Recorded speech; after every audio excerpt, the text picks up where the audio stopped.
My fiancé cheated on me with my own mother just days before our wedding, but what I did shocked everyone.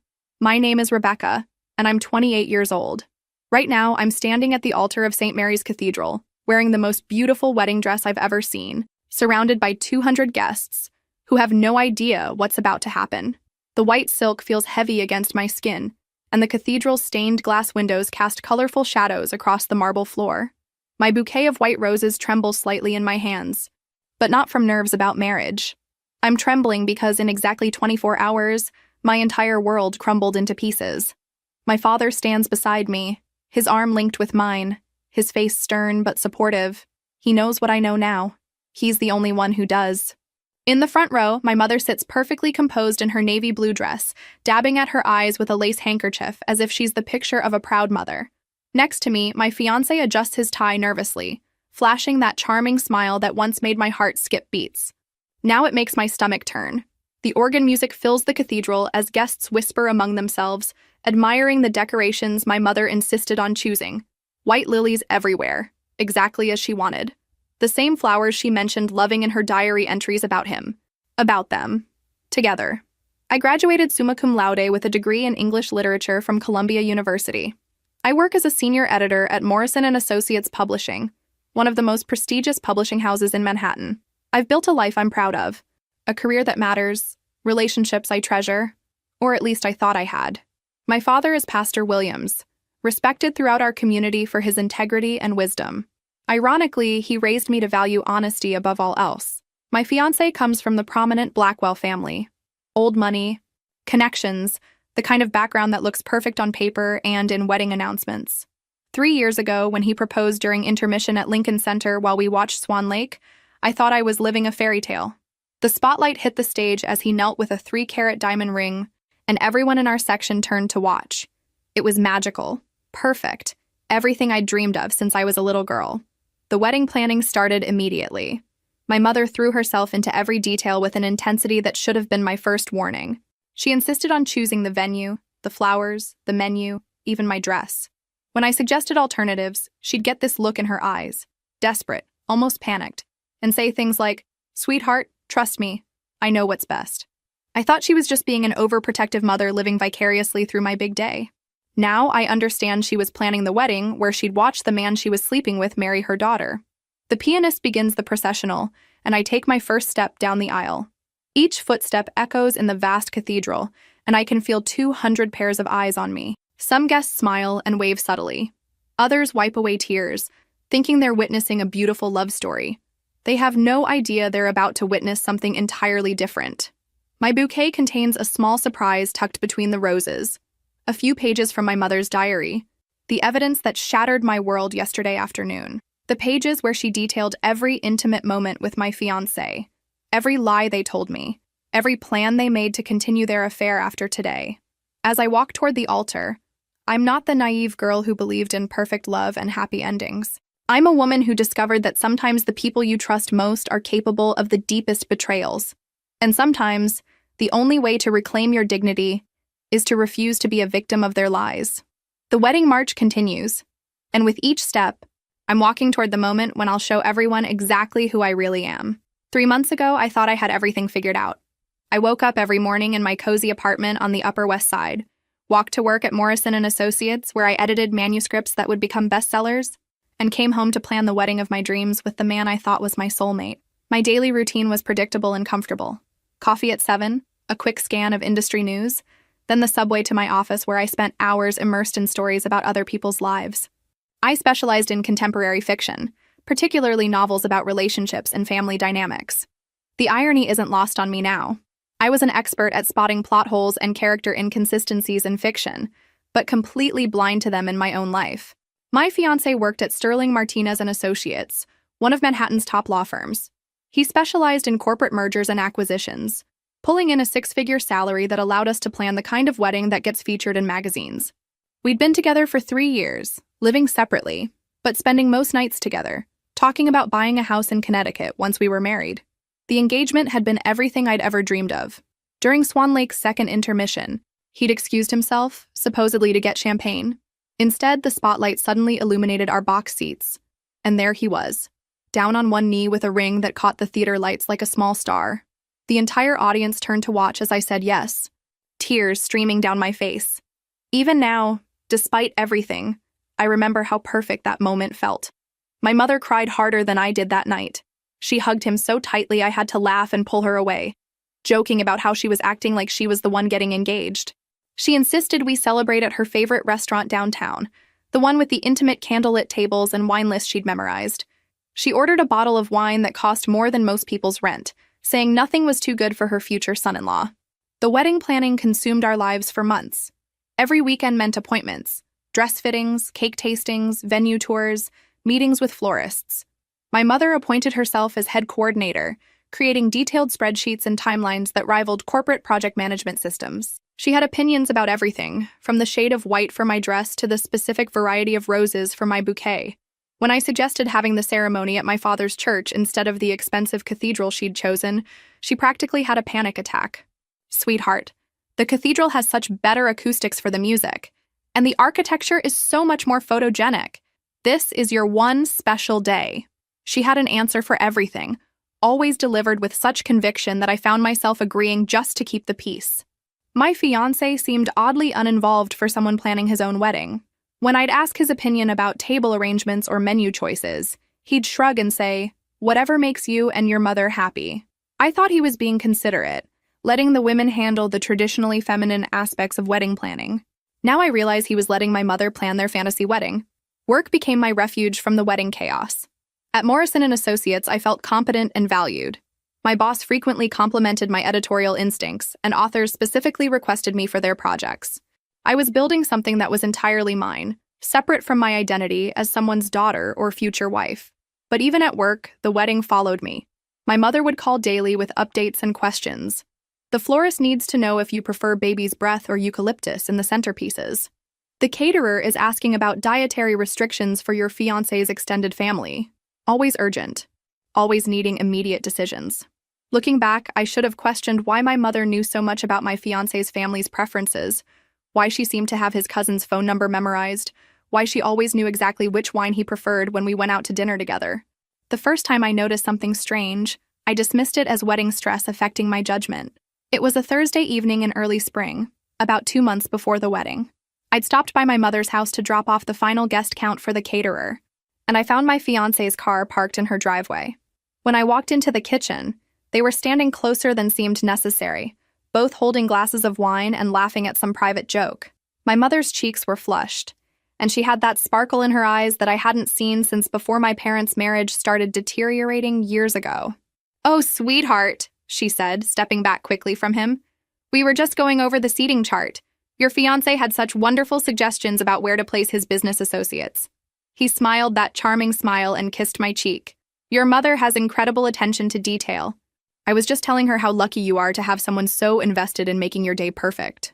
They seemed to have an entire conversation with their eyes before my mother bustled over to the refrigerator. "Let me get you some wine, honey. We got this beautiful bottle from that vineyard upstate. Your fiancé picked it out. He said it's exactly what you'd love." The wine was perfect. It was from a small vineyard I'd mentioned loving during a weekend trip we'd taken 6 months earlier. But I'd never told my mother about that vineyard. I'd barely remembered mentioning it myself. "How did you know about that place?" I asked him. He exchanged another look with my mother before answering. "You mentioned it, remember? Last month when we were talking about honeymoon destinations?" I didn't remember that conversation, but wedding planning had become such a blur that I figured I must have forgotten. That was my first mistake, choosing to trust instead of questioning. The incidents became more frequent as the wedding approached. I'd call my mother and hear masculine laughter in the background before she'd quickly explain that my father was watching something funny on television. But my father was usually at the church during those times, preparing sermons or meeting with parishioners.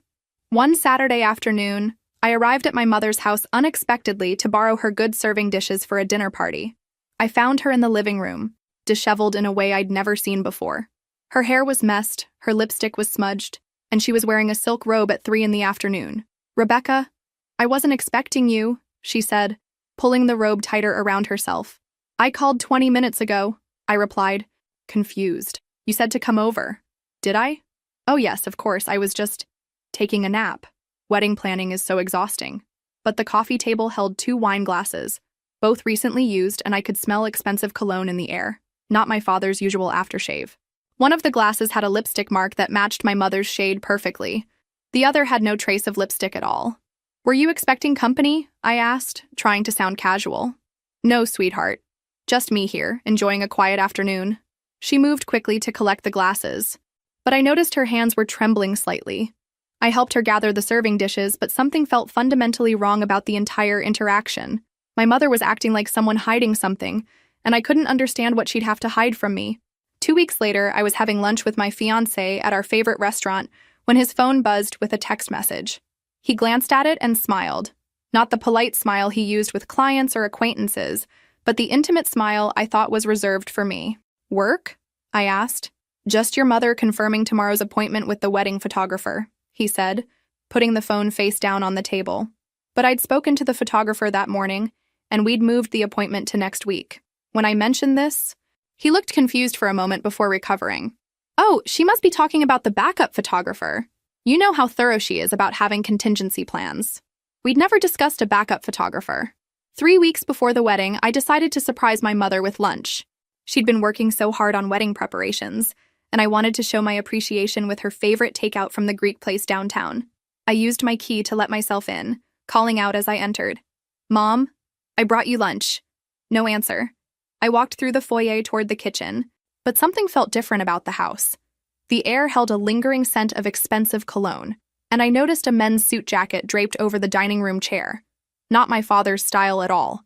It was charcoal gray, well-tailored, the kind my fiancé wore to important business meetings. I found my mother in the kitchen, frantically tidying up. Her hair was disheveled, her blouse was wrinkled, and she had that flushed, breathless look of someone who'd been caught off guard. "Rebecca, what are you doing here?" She seemed almost panicked. "I brought lunch," I said slowly, taking in the scene. 2 coffee cups sat in the sink, still warm. 2 plates with crumbs from what looked like an intimate brunch. A bottle of wine was open on the counter, half empty, with 2 glasses nearby. "I thought you might be hungry," I continued, setting the takeout bag on the counter. "Were you expecting someone?" "No, sweetheart. Just me here." Her voice was too bright, too quick. "I was just cleaning up from breakfast. You know how I hate leaving dishes around." But the table was set for 2 with her good china, the delicate porcelain set she only used for special occasions. A single red rose lay across one of the placemats, clearly fresh, its petals still perfect. The morning newspaper was folded open to the arts section, something my mother never read, but my fiancé always checked for reviews of shows he wanted to see. "Mom, whose jacket is that in the dining room?" I asked directly. She followed my gaze and paled slightly. "Oh, that's your father's. He must have left it there this morning before church." But my father was conducting a wedding rehearsal across town at that exact moment. I knew because I'd helped him prepare the ceremony notes the night before. And the jacket was clearly too modern, too expensive for my father's conservative taste and modest pastor's salary. "I should probably get going," my mother said quickly, moving toward the jacket. "I have an appointment with the florist in an hour, and you know how traffic gets downtown." She was lying.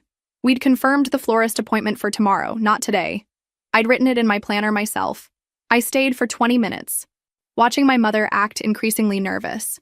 She kept glancing at the clock, jumping slightly whenever a car passed outside, and making conversation that felt forced and unnatural.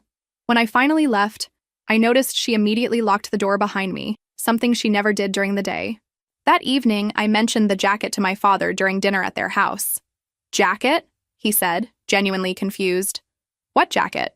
"The charcoal gray one in the dining room this afternoon," I explained. "Mom said it was yours." My parents exchanged a look I couldn't interpret. My mother quickly stood to clear dishes that were still full of food. "Oh, that jacket," my father said carefully. "I borrowed it from someone at the church for the wedding photos next week. I wanted to look more contemporary." But my father had never cared about looking contemporary in his life, and he was at least 40 pounds heavier than whoever owned that perfectly tailored jacket. Over the next few days, I found myself paying attention to details I'd previously ignored. The way my mother's face lit up whenever my fiancé called, how she always seemed to know his schedule better than I did, the fact that she'd started wearing different perfume, something more expensive and sensual than her usual light floral scent. When I mentioned to my fiancé that my mother seemed stressed about wedding preparations, he was quick to offer help. "Maybe I should stop by and help her with some of the vendor calls," he suggested. I know she's been working so hard, and I have more flexibility in my schedule this week. I thought it was sweet that he wanted to support my mother. I had no idea he was volunteering to spend more time alone with his lover. 1 week after finding the mysterious jacket, something shifted in my fiancé's behavior that I couldn't ignore. We'd been inseparable for 3 years, spending almost every evening together, sharing everything from work stress to silly inside jokes. Suddenly, he became distant and evasive in ways that felt completely foreign. It started on a Tuesday evening when I arrived at his apartment with takeout from our favorite Thai restaurant. I had my key, as always, and let myself in calling his name. Usually, he'd greet me with enthusiasm, asking about my day and helping me set up dinner. Instead, I found him on the phone in his bedroom with the door closed, speaking in hushed tones. When he finally emerged 20 minutes later, he seemed startled to see me. "How long have you been here?" he asked. "About 20 minutes. I brought dinner." I gestured toward the containers I'd arranged on his dining table. "Oh, I'm not really hungry tonight. I think I'm coming down with something." He did look flushed, but not in a sick way. More like someone who'd been caught in an uncomfortable situation. I moved closer to feel his forehead, the way I had dozens of times during our relationship when he wasn't feeling well. He stepped back before I could touch him. "I don't want to get you sick," he said quickly. "Maybe you should go home tonight." In 3 years together, he'd never asked me to leave when he was feeling unwell. Usually, he wanted me to stay and take care of him. I offered to make tea or run to the pharmacy for medicine, but he insisted he just needed to sleep. As I gathered my things to leave, I noticed a wine glass on his kitchen counter with lipstick marks around the rim. The color was a deep burgundy shade that I'd never worn. I preferred lighter, more natural tones. When I asked about it, he glanced over and shrugged. "Must be from the cleaning lady. She was here earlier today." But his cleaning lady was a 60-year-old woman who wore no makeup and definitely wouldn't be drinking wine during her work hours. The next evening, I tried calling him around 7, our usual check-in time. The call went straight to voicemail. When I tried again an hour later, he answered but sounded distracted and breathless. "Hey, sorry I missed your call earlier. I was at the gym and left my phone in the locker." "Which gym?" I asked casually. "I thought your usual place closed at 6 on Wednesdays." There was a pause before he answered. "I tried that new place downtown, the one with the later hours." I knew the gym he was referring to. It had closed permanently 3 months ago. I'd read about it in the local business journal at work. Friday afternoon, I decided to surprise him at his office with coffee and pastries from the bakery near my work. His assistant told me he'd left early for a personal appointment and wouldn't be back that day. When I called his cell phone, he answered after several rings. "Where are you?" I asked. "I stopped by your office." "Oh, I had to run an errand for my mother. Family stuff, you know how it is." But his mother lived in Florida and rarely required errands that couldn't be handled over the phone.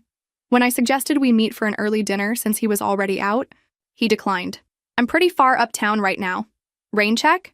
That evening, I drove past his apartment and saw his car in the parking garage. Whatever errand he'd been running hadn't taken him far uptown at all. The most unsettling incident happened 3 days later. I went to his apartment Saturday morning with fresh bagels and the newspaper, planning to spend a lazy morning together. Using my key, I found the apartment unusually quiet. I called his name but got no response. His bedroom door was closed, which was unusual. I knocked softly and heard movement inside, but he didn't answer immediately. When he finally opened the door, he was wearing only a towel and blocking my view into the room. "I was just getting out of the shower," he said, not making eye contact. "Can I come in? I brought breakfast." "Actually, I'm feeling pretty sick again today. Maybe you should give me some space to recover." For the first time in our relationship, he didn't invite me into his own bedroom. When I tried to step around him to set my purse on his dresser like I had hundreds of times before, he physically blocked my path. "I really think I'm contagious," he insisted. "I don't want you to catch whatever this is." As I left his apartment that morning, confused and hurt, I couldn't shake the feeling that nothing about his behavior made sense. The man I'd been planning to marry was treating me like a stranger, and I had no idea why. 2 days before the wedding, I went to my mother's house to collect some documents my father needed for the ceremony. The marriage license, the rings we'd stored in her safe, and the special Bible that had been in our family for 3 generations. It was supposed to be a quick trip, grab the items and head back to the church for the final rehearsal. My mother wasn't home, but I had a key and knew exactly where everything was stored. The documents were in her bedroom safe, hidden behind a painting that had hung in the same spot since my childhood. As I knelt to open the safe, I noticed something on her nightstand that made me pause. It was a small leather journal I'd never seen before, placed carelessly next to her reading glasses and water glass. The cover was expensive looking, the kind of journal someone gives as a romantic gift, rather than something you'd buy for yourself at a drugstore. I shouldn't have opened it. I knew that even as my hands moved toward it, even as I told myself I was just curious about my mother's new interest in journaling. The first page was dated 3 months ago, exactly when the strange incidents with my fiancé had begun. March 15th. He brought me flowers today. White tulips. My favorite, though I never told him that. Somehow he just knew. We talked for hours about literature, about life, about dreams we've never shared with anyone else. I feel like I'm waking up after years of sleepwalking. My blood ran cold as I read those words in my mother's careful handwriting. The flowers, the intimate conversation, the timing, it all pointed to something I couldn't bring myself to believe. I flipped to the next entry. March 22nd. The guilt is eating me alive, but I can't stop thinking about him. When he kissed me today, I felt more alive than I have in 20 years of marriage. We both know this is wrong, but neither of us seems able to stop. He says he's never felt this way about anyone, that what he has with Rebecca is comfortable but not passionate. I should tell him to stay away, but I'm too selfish.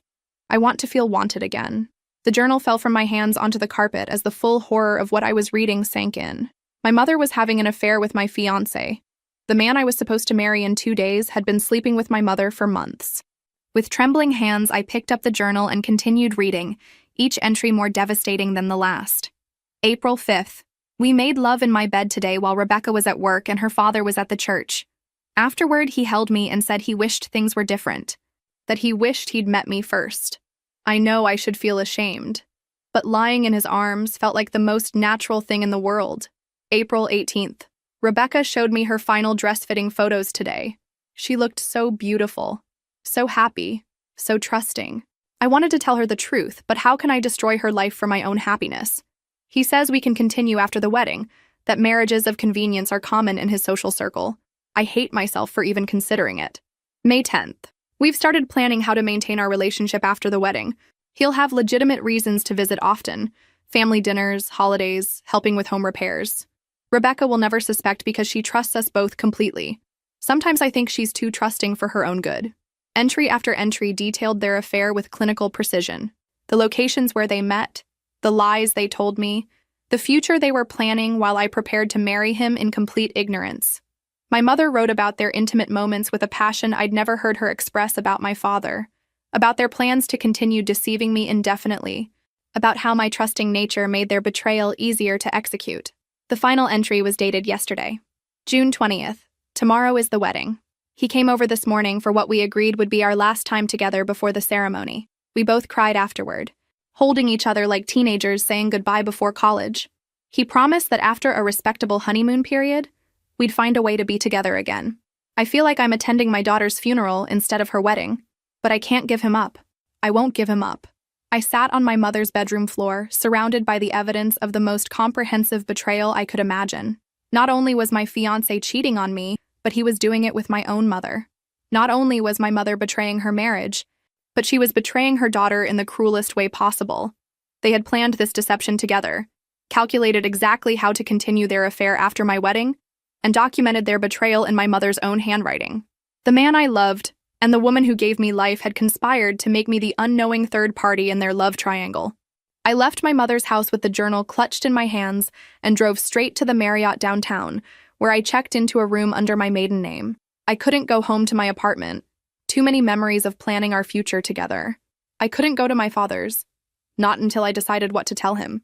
I needed space to think, to plan, to figure out how to respond to the most devastating betrayal of my life. Sitting on the hotel bed, I read through the journal 3 more times, making sure I hadn't misunderstood anything. But there was no ambiguity in my mother's words. She detailed their affair with the precision of someone keeping a record for posterity. Dates, locations, conversations, intimate moments, everything was documented with cruel clarity. My first instinct was to call them both, to scream, to demand explanations. But as I sat in that anonymous hotel room, something shifted inside me. The shock began to crystallize into something harder, more focused. They had planned this betrayal methodically, documenting their deception, plotting how to continue fooling me after my wedding. This wasn't a momentary lapse in judgment. It was a calculated campaign of deceit. They deserved a calculated response. I spent the entire night planning. I made lists, analyzed evidence, and considered every possible outcome. By morning, I knew exactly what I was going to do. First, I called my office and took a personal day.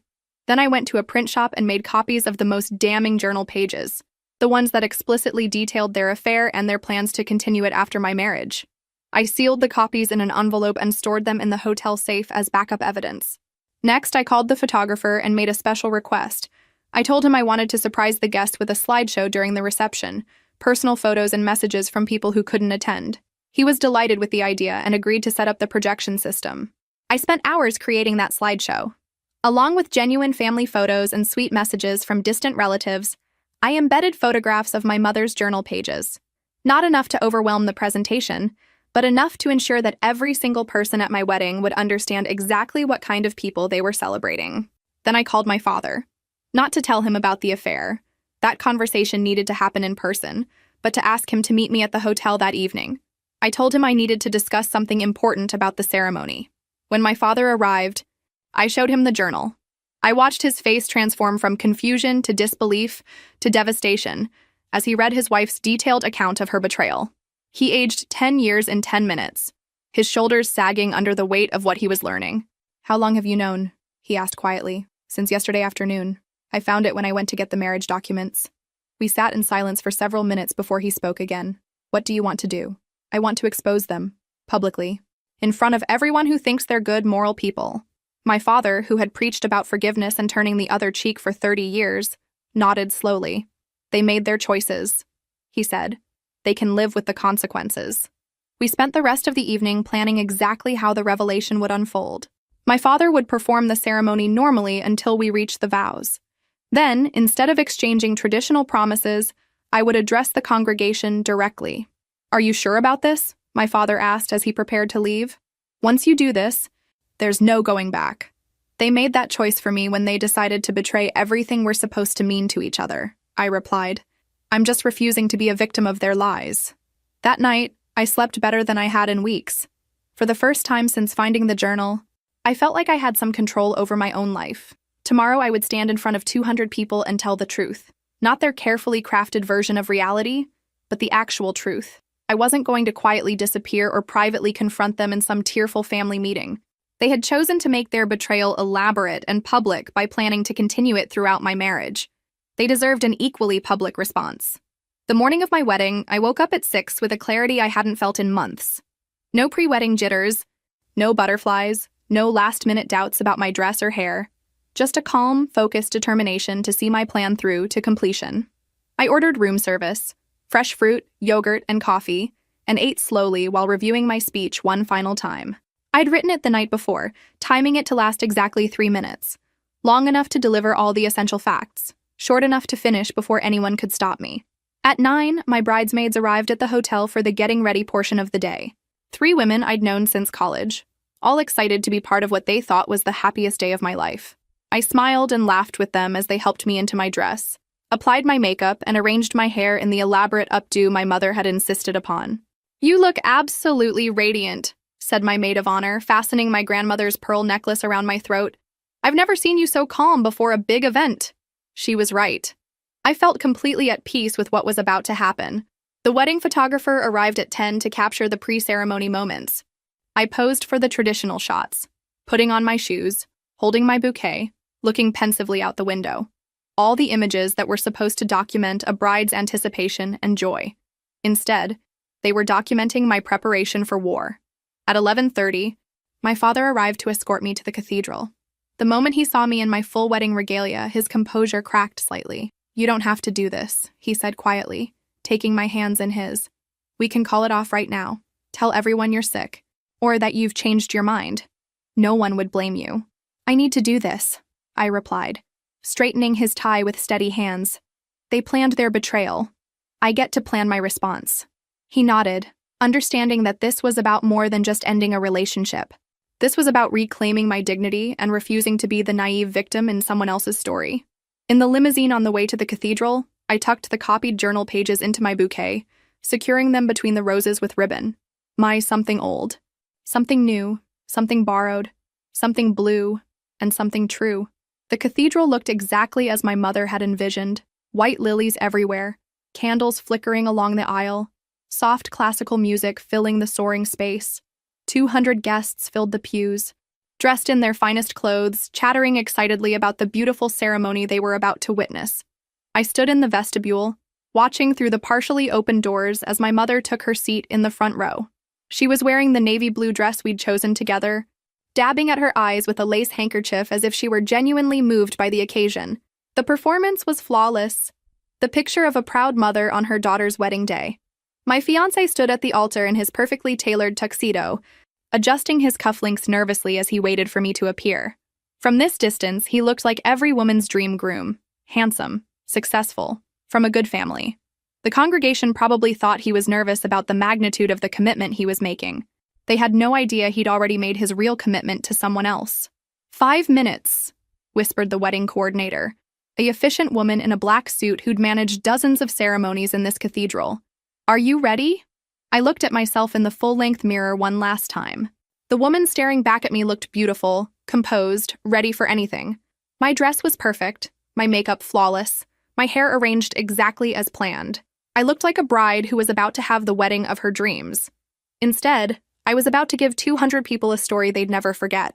I'm ready, I told the coordinator. My father appeared beside me, offering his arm. His face was grave but determined.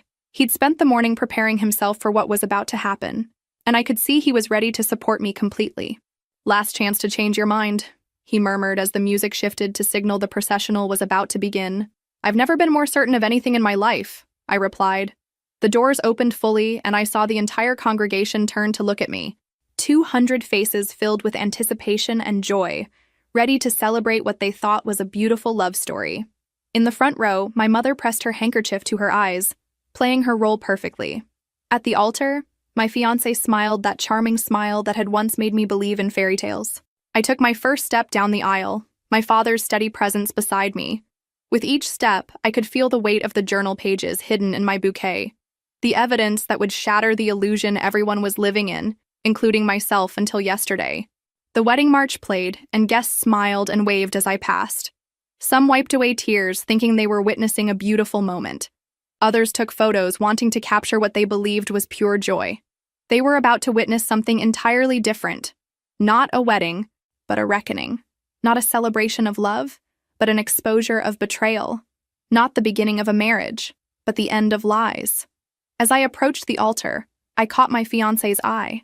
He was looking at me with what appeared to be genuine affection, as if he'd somehow convinced himself that marrying me while planning to continue his affair with my mother was an act of love rather than cruelty. In 30 seconds, his carefully constructed world was going to collapse. I reached the altar and took my place beside my fiancé, who leaned over to whisper, "You look absolutely beautiful." His voice carried genuine warmth, as if he'd completely compartmentalized his betrayal from this moment. My father began the ceremony with his usual grace and dignity. "Dearly beloved, we are gathered here today to witness the union of two souls in holy matrimony." His voice was steady, giving no indication of what was about to unfold. The congregation settled into their seats, smiling and attentive. I could see my mother in the front row, beaming with what appeared to be maternal pride. My fiancé's family filled the opposite side, looking pleased with their son's choice of bride. Everyone was playing their assigned roles perfectly. My father continued through the opening prayers and readings, his voice carrying the authority of 30 years in the pulpit. When we reached the section about the sanctity of marriage and the importance of honesty between spouses, I saw him glance at me almost imperceptibly. It was time. "Now," my father said, his voice taking on a more solemn tone. "Before we proceed with the vows, Rebecca has something she would like to share with all of you." A murmur of surprise rippled through the congregation. This wasn't part of the traditional ceremony format, and guests began to sit up straighter, curious about what was coming. I turned to face the assembled crowd, my bouquet steady in my hands. 200 faces looked back at me expectantly, thinking they were about to hear a romantic personal message, or perhaps a tribute to deceased grandparents. "Thank you all for being here today," I began, my voice carrying clearly through the cathedral's excellent acoustics. "I know many of you traveled long distances to celebrate what you believed would be the happiest day of my life." I paused, letting that past tense sink in. A few people exchanged glances, sensing something was different about my tone. Unfortunately, I discovered something 2 days ago that changes everything. I reached into my bouquet and withdrew the journal pages, unfolding them carefully. My mother has been keeping a detailed record of her 3-month affair with my fiancé. The silence that followed was absolute. Not a cough, not a rustle of clothing, not even the sound of breathing. 200 people sat frozen in their seats, processing what they'd just heard. My fiancé's face went white, then red, then white again. "Rebecca, what are you doing?" he whispered urgently. I ignored him and continued, reading directly from my mother's journal. March 15th. He brought me flowers today. White tulips, my favorite, though I never told him that.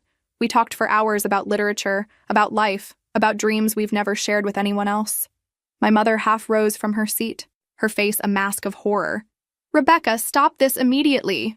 April 5th, I continued reading, my voice growing stronger with each word. "We made love in my bed today while Rebecca was at work and her father was at the church. Afterward, he held me and said he wished things were different, that he wished he'd met me first." Gasps erupted throughout the cathedral. People began turning to stare at my mother and my fiancé, their faces showing shock, disgust, and fascination in equal measure. My fiancé grabbed my arm. "You're making a mistake." "Let me explain." I pulled away from him and read the final entry. June 20th. Tomorrow is the wedding. We both cried afterward, holding each other like teenagers. He promised that after a respectable honeymoon period, we'd find a way to be together again. I feel like I'm attending my daughter's funeral instead of her wedding. The cathedral erupted in chaos. People were standing, shouting, pulling out their phones to record what was happening. My fiancé's mother screamed, "This is impossible!" My mother's friends stared at her in horror as she collapsed back into the pew, sobbing. "They plan to continue their affair throughout my marriage," I announced over the noise. "This journal documents their betrayal in my mother's own handwriting. Every lie they told me, every deception they planned, every moment they chose their selfish desires over my well-being."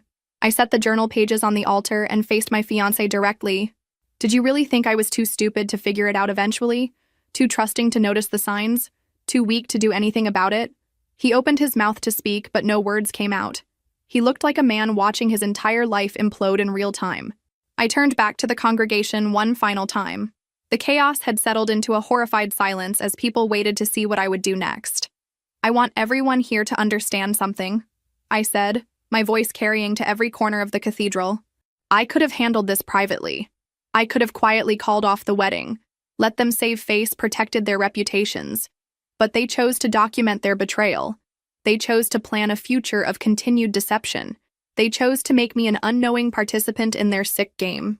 I walked down the altar steps, my wedding dress trailing behind me like a queen's train. So I chose to respond publicly. Everyone who thought they were celebrating a beautiful love story deserves to know they were actually enabling a cruel deception. My mother finally found her voice. "Rebecca, please. I can explain everything. You don't understand." "I understand perfectly," I cut her off. "I understand that you betrayed your daughter, your marriage, and every value you claim to represent. I understand that he betrayed our relationship, his promises to me, and the trust of everyone who believed in him. Most importantly, I understand that I deserve better than both of you." I turned to my father, who had watched the entire scene unfold with quiet dignity. "Thank you for supporting me today. It means everything." He nodded, his eyes filled with pride and sadness in equal measure. I began walking back down the aisle, my head held high as I passed 200 stunned guests. Some tried to reach out to me with words of support, others sat in shocked silence.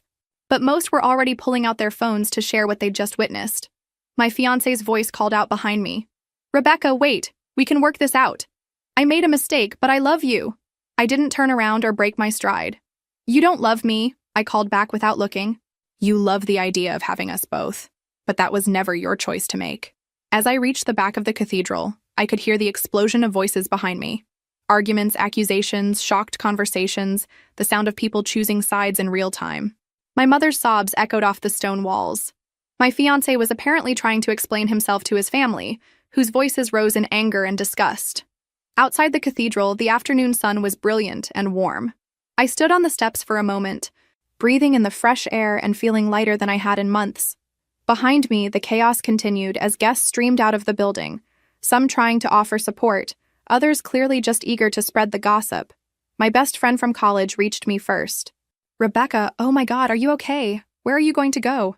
I'm going to be fine, I told her, meaning it completely. I'm going to be better than fine. Within hours, the story had spread across social media.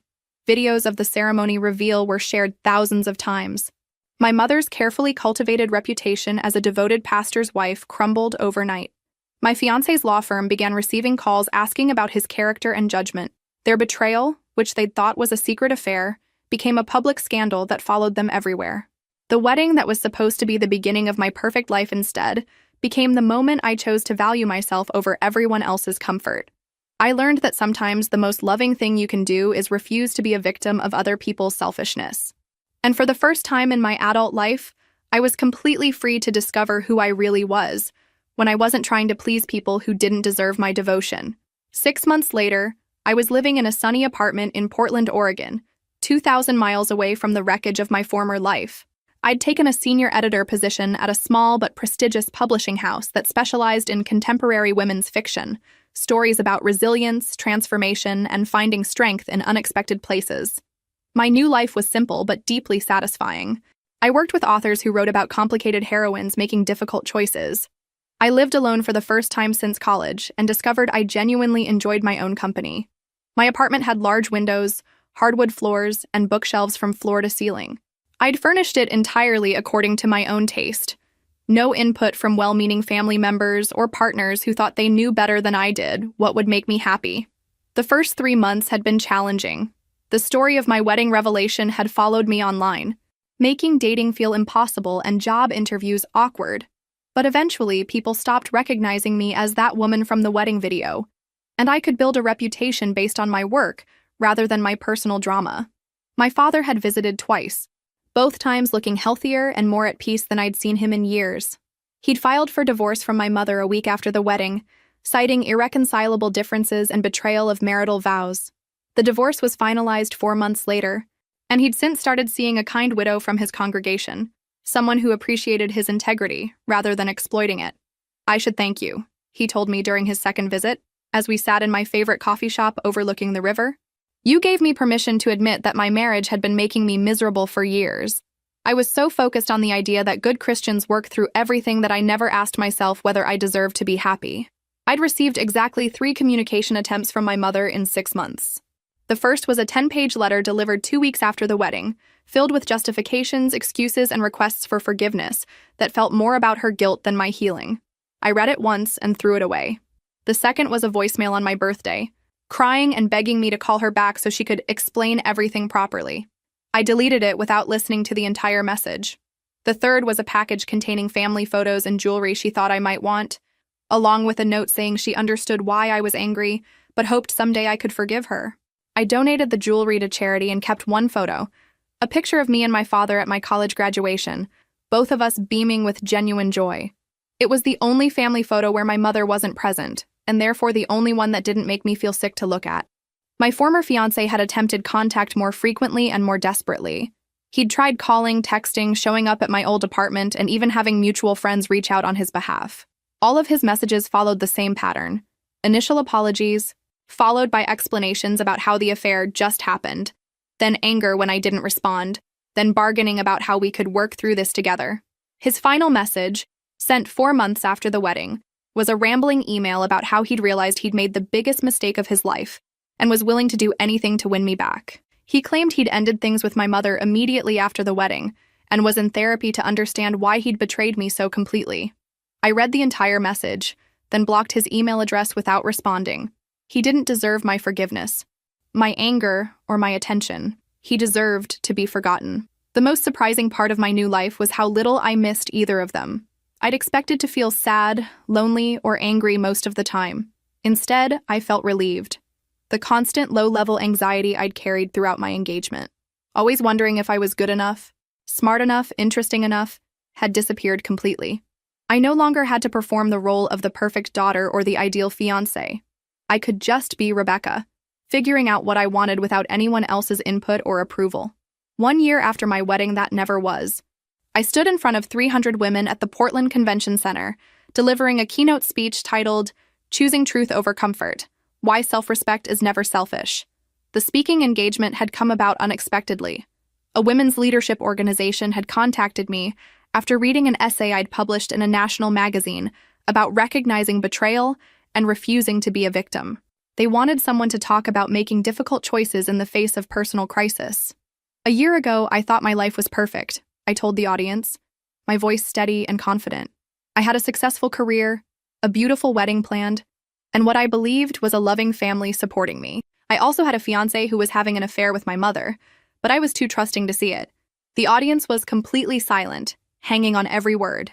When I discovered their betrayal 2 days before my wedding, I had a choice.